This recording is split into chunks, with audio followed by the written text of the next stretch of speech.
करने का नोटिफिकेशन जारी किया है।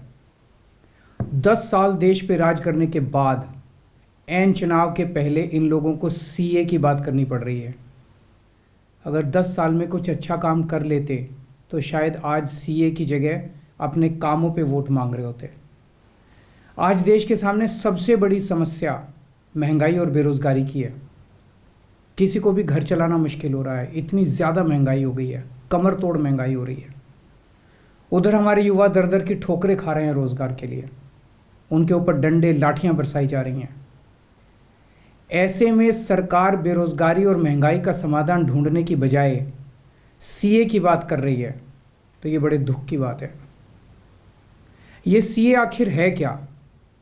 बीजेपी की केंद्र सरकार का कहना है कि 3 देश, बांग्लादेश, पाकिस्तान और अफ़गानिस्तान, इन 3 देशों के अल्पसंख्यक जो हैं वो अगर भारत की नागरिकता लेना चाहें तो उन्हें भारत की नागरिकता दे दी जाएगी। इसका मतलब बड़ी संख्या में यहाँ से अल्पसंख्यकों को हमारे देश में लाया जाएगा, उनको रोज़गार दिए जाएंगे, उनके लिए घर बनाए जाएंगे, उनको यहाँ बसाया जाएगा।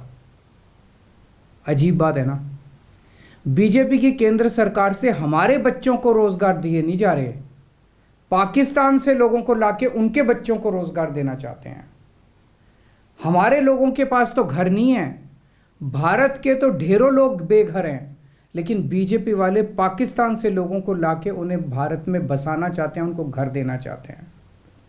हमारे रोज़गार उनके बच्चों को देना चाहते हैं, हमारे हक के घर उनमें पाकिस्तानियों को बसाना चाहते हैं।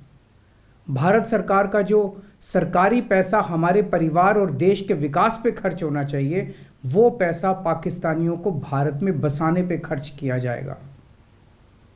इन 3 देशों में लगभग 2.5 से 3 करोड़ अल्पसंख्यक हैं। ये तीनों बहुत गरीब देश हैं। जैसे ही भारत के दरवाजे खुलेंगे, इन 3 देशों से भारी भीड़ हमारे भारत में आ जाएगी। अगर इन 2.5-3 करोड़ में से 1.5 करोड़ लोग भी भारत आ गए तो कौन देगा इनको रोज़गार? कहाँ बसाओगे इनको? बीजेपी वाले अपने घर में बसाएंगे क्या इनको? इनके अपने घर में रखेंगे क्या इनको? बीजेपी वाले देंगे क्या इनको रोज़गार? कौन देगा इनको रोज़गार? तो प्रश्न उठता है कि बीजेपी ऐसा क्यों कर रही है। कई लोगों से मैंने बात की, कुछ लोगों का कहना है कि ये पूरा का पूरा खेल वोट बैंक बनाने की गंदी राजनीति है। इन तीनों देशों से 1.5-2 करोड़ लोगों को अगर भारत ले आया गया और उनको चुन चुन के इस तरह से देश के अलग अलग भागों में बसाया गया, जिससे जहाँ जहाँ बीजेपी के वोट कम हैं वहाँ झुग्गियाँ डाल के अगर इन लोगों को वहाँ बसाया गया तो वहाँ बीजेपी का एक पक्का वोट बैंक तैयार हो जाएगा, बीजेपी के वोट बढ़ जाएंगे। और आने वाले इस चुनाव में तो नहीं, आने वाले भविष्य के चुनाव में बीजेपी को इससे बहुत बड़ा चुनावी फ़ायदा मिल सकता है, ऐसा कुछ लोगों का कहना है। मुझे नहीं पता ये सच है कि गलत, लेकिन सबसे बड़ा प्रश्न है कि बीजेपी ये क्यों कर रही है। एक तरफ बीजेपी की हरियाणा सरकार हरियाणा के बच्चों को रोज़गार देने में असमर्थ है। रोज़गार के लिए हरियाणा सरकार अपने बच्चों को इजराइल भेज रही है। इजराइल में हम सब जानते हैं कि युद्ध चल रहा है, हमारे बच्चों को युद्ध में धकेला जा रहा है। अपने बच्चों को तो रोज़गार है नहीं और पाकिस्तानियों को भारत लाके उनके बच्चों को रोज़गार देना चाहते हो। मेरी तो ये बात बिल्कुल समझ से परे है। बीजेपी वाले पूरी दुनिया से बिल्कुल उल्टा चल रहे हैं। पूरी दुनिया में कोई भी देश अपने पड़ोसी देशों के गरीबों को अपने घर नहीं लाना चाहता। पड़ोसी देशों के लोगों को अपने देश में आने से रोकने के लिए पूरी दुनिया में हर देश तरह तरह के कानून बनाता है, बॉर्डर पे दीवारें लगाता है, बॉर्डर पे बिजली की तारें लगाई जाती हैं ताकि पड़ोसी देश का कोई भी व्यक्ति हमारे देश के अंदर ना आ सके। बीजेपी शायद अकेली पार्टी है पूरी दुनिया की जो पड़ोसी देश के गरीब लोगों को अपने देश में घुसाने के लिए दरवाजे खोल रही है, बिल्कुल उल्टा कर रही है। एक और बात है सोचने की, पिछले 10 सालों में 11 लाख से ज़्यादा भारत के बड़े बड़े अमीर उद्योगपति और व्यापारी भारत छोड़ के चले गए। ये लोग भारत में फैक्ट्री चलाया करते थे, इंडस्ट्री चलाया करते थे, बड़े बड़े व्यापार किया करते थे, लाखों लोगों को नौकरी देते थे, रोजगार देते थे। ये बीजेपी की गलत नीतियों और उनके अत्याचार से तंग आके भारत छोड़ के चले गए। अगर बीजेपी को लाना ही है तो इन लोगों को वापस भारत लेके आओ ना, जो भारत छोड़ के चले गए। ये भारत आएंगे, इनके पास पैसा है, भारत में इन्वेस्ट करेंगे, नई नई फैक्ट्रियाँ खोलेंगे, नए नए व्यापार खोलेंगे, अपने बच्चों को रोज़गार मिलेगा। ये क्या बदतमीज़ी है कि बांग्लादेश के, पाकिस्तान के और अफ़गानिस्तान के लोगों को हमारे देश में ला के बसाएंगे और उनको हमारे बच्चों के हक के रोज़गार उनको देंगे। ये लोग कह रहे हैं कि 2014 के पहले आए हुए घुसपैठियों को इन नागरिकता दी जाएगी। ऐसा नहीं है, ये तो शुरुआत है। एक बार ये सिलसिला चालू हो गया, एक बार दरवाजे खुल गए तो फिर बहुत बड़ी संख्या में पाकिस्तानी और बांग्लादेश से लोग भारत में आने लगेंगे। आज बीजेपी कह रही है 2014 के पहले आए हुए लोगों को ही नागरिकता दी जाएगी। देख लेना, अगले चुनाव में ये बीजेपी वाले इस तारीख को बढ़ा के 2024 कर देंगे कि 2024 के आए हुए पहले वाले लोगों को दी जाएगी, और फिर इसे और आगे बढ़ा देंगे। मोटी मोटी बात यह है कि पाकिस्तानियों और बांग्लादेशियों के लिए भारी संख्या में भारत आने के लिए बीजेपी सरकार ने दरवाजे खोल दिए। ये देश के लिए बेहद खतरनाक है, और इसका सबसे ज़्यादा खामियाजा उत्तर पूर्व, नॉर्थ ईस्टर्न स्टेट्स भुगत रहे हैं, खासकर आसाम के लोगों की भाषा और संस्कृति खतरे में पड़ चुकी है, क्योंकि वहाँ पे बांग्लादेश से इतनी बड़ी संख्या के ऊपर इलीगल माइग्रेशन हुआ है। अब बीजेपी कह रही है कि इलीगल माइग्रेंट जो आए हैं उनको हम नागरिकता देंगे, उनको हम बसाएंगे, आसाम में बसाएंगे। आसाम के लोग बहुत नाराज़ हैं। एक तरह से देखा जाए तो हेमंत बिश्व शर्मा जो बीजेपी के मुख्यमंत्री हैं, उन्होंने धोखा दिया अपने लोगों को। अपने असम के लोगों की खातिर उन्हें सीए का विरोध करना चाहिए था। उन्हें कहना चाहिए था कि असम के लोगों की संस्कृति और भाषा दोनों खतरे में हैं, ये बिल्कुल बर्दाश्त नहीं किया जाएगा। तो दोस्तों, पूरे देश की मांग है कि सीए को वापस लिया जाए। हम किसी हालत में अपने बच्चों की नौकरियां, अपने बच्चों के रोज़गार दूसरे देश के लोगों को किसी हालत में नहीं देंगे।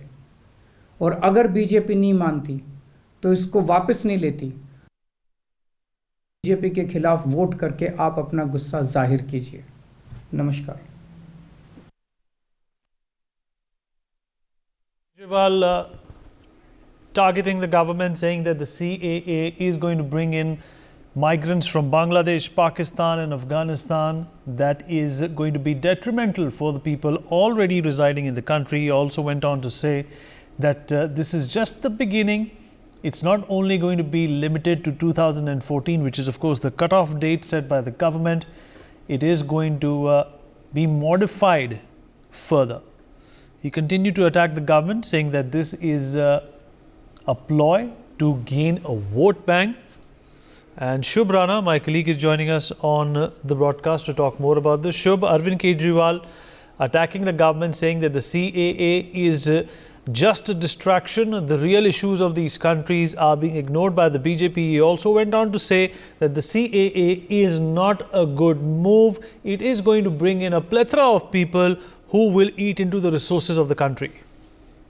Yes, of course. The Delhi CM Arvind Kejriwal has been continuously alleging the BJP government and is questioning about the timing of this CA implementation, because he has said that BJP was in power for the consecutive 10 years, and for the 10 years the BJP have not imposed CA, and now when the elections are round the corner, BJP have given the implementation of imposing CA. And Kejriwal has directly said that there are almost 3 crores people from the Afghanistan, Pakistan and Bangladesh which are planning to move to India, and if they will come, if the half population will come, let's suppose it to have 1.5 crore, who will give them employment, who will give them a home to live? And Kejriwal has directly alleged the government that what will happen, where they will vacate, and who will give them job. They'll feed on India's resources, they'll feed on the Indian tax.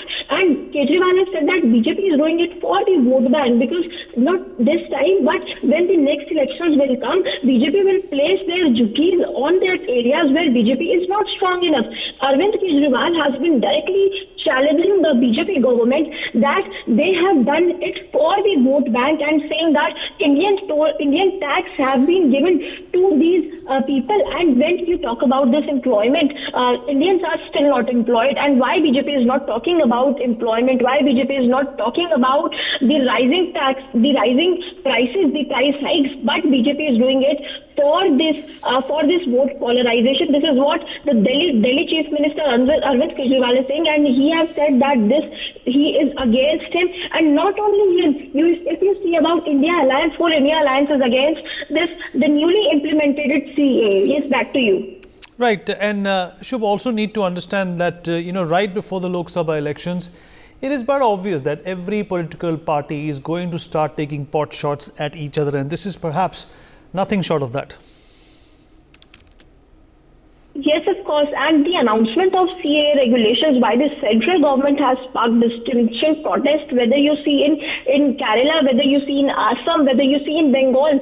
The chief ministers of all these states who are in opposition, they are continuously targeting the BJP government. And today, when Arvind Kejriwal addressed a very important press conference where he has said that he's against CAA, and he has said that this is nothing just vote polarization for the next upcoming elections, because BJP will place all the jhuggies of the refugees who are coming from Afghanistan, Bangladesh and Pakistan to the areas where BJP doesn't have strong vote bank. This is a big allegation when you see Arvind Kejriwal have been made, and he have been continuously asking government, what about price hikes, what about unemployment of Indians, where will they stay, what will happen to them. So this okay, all right. Well, Mr. Deshratan Nigam, political analyst, also with us on the program. Mr. Nigam, a very good morning to you. I hope you can hear me. Yes, I can. Good All right, morning. Arvind Kejriwal, Mr. Nigam, pulling no punches, saying that the BJP is trying to distract the people of the country. Employment is something that the BJP doesn't talk about, and giving opportunities to people from Bangladesh, Pakistan and Afghanistan is robbing the existing people, the population of the country, from opportunities. How do you react to this? Well, in fact, anybody who opposes the CAA is very insensitive and anti-Hindu, Sikh, Parsi, Buddhist, Jain and Christians. Very clearly, because they are religiously persecuted minorities in those countries. And their girls are raped and kidnapped, and therefore it is very important to be very, very clear about the objective of the act. And that objective of the act is very narrow, and a reasonable classification has been done. They will do politics. They are trying to create perception, and they don't even know how many people will be done. They are not very large numbers. The numbers are small, and therefore they cannot be anybody's vote bank, and they will be spread all over India. And anybody who says, any state government who says they will not implement it, they are committing sedition and treason both, for which anybody who makes a statement can be arrested and tried in a court of law and prosecuted. It is not within the powers of the state not to implement any central government. And if they do so, it will be breakdown of constitutional machinery. The government can be dismissed. So I think the state government should be very, very clear as to not to make any statement saying that as long as I'm alive, which Mamta said so, and she will not implement it. Mr. Nigam, Mr. Kejriwal also went on to say that these 1.5 to 2 crore people are also being, imported into the country, is the language he used, for electoral gains. Do you think it really makes much of a difference to the BJP if 1.5 crore people vote for them or not? See, it's very foolish and stupid. From where did he get this number of 1.5 crores? Please ask him.